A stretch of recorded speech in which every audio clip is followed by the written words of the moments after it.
Bayangkan, sebuah asrama yang sunyi di malam hari. Bangunan yang dulu dipenuhi gelak tawa, kini bertukar menjadi tempat tragedi. Nama seorang gadis mula berlegar di bibir semua orang, Zara Khairina. Apa sebenarnya yang berlaku di balik tembok asrama itu? Adakah ia sekadar kemalangan atau ada sesuatu yang lebih gelap tersembunyi? Kenapa begitu banyak persoalan tetapi begitu sedikit jawapan? Siapa yang sedang melimungi siapa? Dan sampai bila kebenaran mahu ditutup? Hari ini, kita bongkar kisah yang masih belum terjawab. Ini adalah Inquest Zara Khairina. Seorang lelaki, bukan ahli keluarga, bukan kenalan rapat, tetapi pernah menjejakkan kaki ke asrama Tun Datuk Mustafa. Dia menyaksikan bagaimana disiplin ditegakkan di situ. Namun kini, sekolah yang sama menjadi lokasi yang dipanggil ramai sebagai crime scene. Dalam luahannya, dia persoalkan sesuatu yang lebih besar. Nyawa seorang pelajar dianggap kecil. Wang dan jawatan digunakan untuk menutup kebenaran. Dan sampai bila rakyat perlu diam? Mari kita dengarkan sendiri kata-katanya.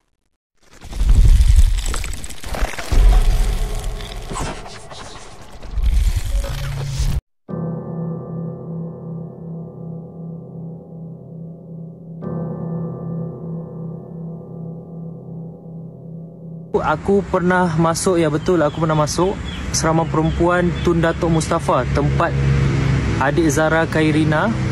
So, Assalamualaikum semuanya. Justice for Zara Khairina, pray for Palestine. Aku ni bukan siapa-siapa, geng. Aku ni bukan orang kata family untuk Zara Khairina ataupun kenalan ataupun siapa-siapa. Bahkan aku tak kenal pun siapa Zara Khairina tu. Tapi aku terdetik nak cakap pasal Zara Khairina ni.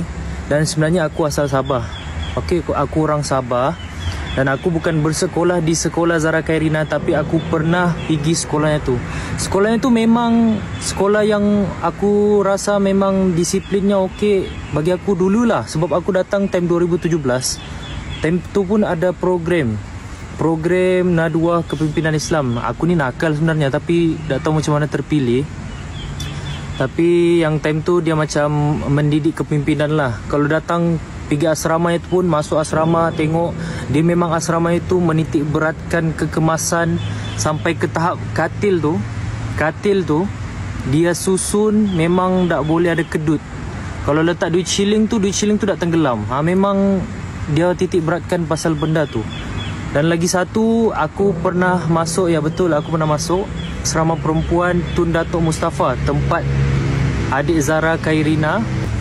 Aku memang pernah duduk dalam situ sebab hari tu ada program yang menyebabkan aku sebagai ketua kumpulan.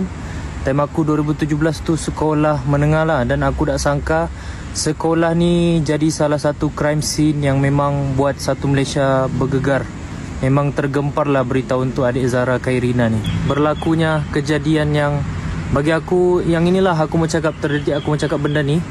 Sebab aku rasa beberapa lama sudah benda ni still viral. Dan aku bukan siapa-siapa pun, dan ramai sudah yang cakap, ramai sudah influencer yang besar-besar. Aku bukan siapa-siapa, tapi aku just terdetik. Aku terfikir masa depan kita. Aku terfikir satu benda. Benda ni yang membuatkan aku sebab dan berfikir tentang realiti lah sebenarnya. Ada banyak teori kan, ada banyak teori pasal adik Zara Khairina ni, arwah Zara Khairina ni. Ada yang cakap anak-anak tu VVIP, anak pengetua, anak orang-orang besar lah, senang cerita. Yang ni aku risau sebenarnya, geng. Pasal duit. Orang yang berduit senang-senang je anggap orang yang di bawah ni macam sampah. Macam tak ada apa-apa. Nilai nyawa budak tu sampai tak dipertanggungjawabkan. Dia cakap benda ni kecil je. Jangan besar-besarkan benda kecil. Ya Allah, aku macam nyawa orang tu. Aku rasa kan, dorang-dorang ni kalau tanpa disedari, dorang ni sama perangai dengan Israel tu. Sama perangai. Dorang anggap nyawa ni macam tak ada apa-apa. Yang ini berkaitan dengan humanity, bukan masalah agama, itu sekolah agama ke apa. Ini berkaitan dengan kemanusiaan, geng. Aku kena gigit nyamuk sebenarnya. Aku di hutan ni, geng. Yang ni berkait dengan kemanusiaan. Okay? Jadi aku rasa aku risau benda tu, geng. Macam mana masa depan kita ni. Kalau bayangkan, mungkin orang cakap, janganlah sibuk hal ni, janganlah campur tangan dengan benda ni, biar dorang yang settle. Memang. Tapi kau nampak dorang yang settle macam mana? Kau nampak dorang settle benda tu macam mana, geng?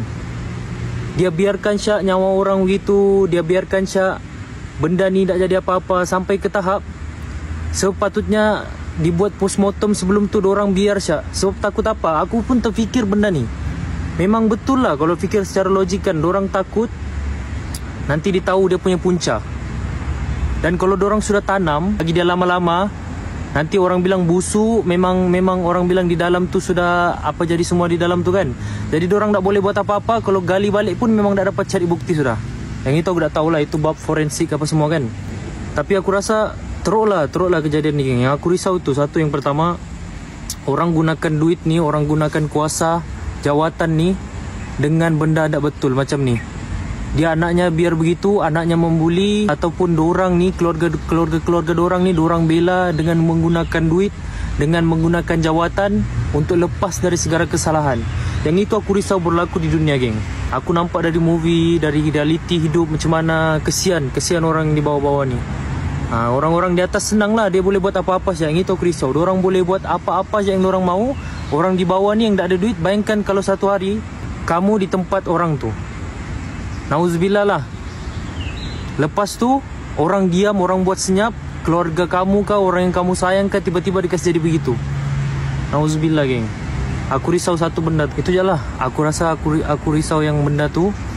Dan aku respect semua yang sudah cakap, yang sudah bela adik Zara Khairina ni. Aku pun tak mau cakap banyak-banyak, geng. Aku cuma risau benda tu je lah. Kalau benda ni dibiarkan, orang bilang tak payahlah, biarlah, jangan campur tangan. Kalau benda ni biarkan, dorang terus bermaharajalela, dorang terus langgar peraturan suka hati dorang. Yang penting dorang boleh bayar guna duit, dorang boleh lepas dengan dorang punya jawatan. Sampai bila?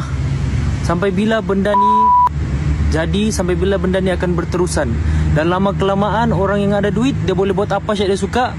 Tak kisahlah dia bunuh orang kah, dia membuli kah, dia biarkan apa orang begini. Nauzubillah lah, geng. Aku risau, tolonglah yang pihak bertanggungjawab, tolonglah. Jangan sampai benda tu jadi dengan kamu. Jangan sampai benda tu kena batang hidung sendiri baru kamu mendengar, oh betul lah begini, sepatutnya aku begini. Jangan biarkan dulu. Tolonglah, geng. Justice for Zara Khairina. Dan doakan juga orang di Palestin, geng. Itu je lah dari aku. Okay. Harap semuanya selesai tentang adik Zara Khairina ni. Dan semuanya pun, yang mana yang bersalah tu kena tindakan tertib. Yang mana yang betul-betul patut dihukum, bagi hukuman. Dan kesian dengan orang yang kena dengan begini, geng. Bagilah keadilan. Mana keadilan? Itu je lah. Okay. Stay safe. Jangan sampai diam-diam bercakap kalau ada benda yang jadi. Tegakkan keadilan, okay? Oh, satu lagi, geng. Kalaulah betul pihak berkuasa dia memang bersubahat, aku tak tahulah mau percaya lagi dengan siapa, geng. Kamu bayangkanlah, orang yang kamu boleh harap, tapi last nak bantu kamu. Aku kecewa betul lah sebenarnya. Tolonglah, yang mana betul-betul perlu bertanggung jawab, okay? Suara itu datang daripada orang biasa, tetapi ia mewakili ribuan hati rakyat Malaysia. Dia bukan ahli keluarga, bukan saksi utama. Tetapi keresahannya mencerminkan apa yang ramai kita fikirkan. Tentang kuasa, tentang wang, tentang keadilan yang mungkin terpadam. Kerana inkuest ini bukan sekadar prosiding. Ia adalah ujian. Ujian sama ada kebenaran boleh ditegakkan atau ditenggelamkan. Adakah benar ada pihak yang melindungi pesalah? Adakah benar nyawa seorang pelajar boleh dipandang enteng? Atau adakah kebenaran akhirnya akan muncul di meja inkuest? Kalau hari ini kita diam, kalau hari ini kita biarkan, esok berapa ramai lagi Zara Khairina yang akan pergi tanpa pembelaan? Justice for Zara Khairina bukan sekadar slogan, ia adalah perjuangan. Perjuangan menuntut kebenaran, perjuangan menegakkan keadilan. dan perjuangan memastikan tragedi ini tidak berulang. Jika anda juga menuntut keadilan, jangan diam. Kongsikan video ini, tinggalkan pandangan anda di ruangan komen dan jangan lupa untuk subscribe serta aktifkan loceng notifikasi agar kita terus bersama dalam perjuangan menegakkan kebenaran. Kami Aku Studio dan ini adalah suara kita. Assalamualaikum dan #Justice for Zara Khairina.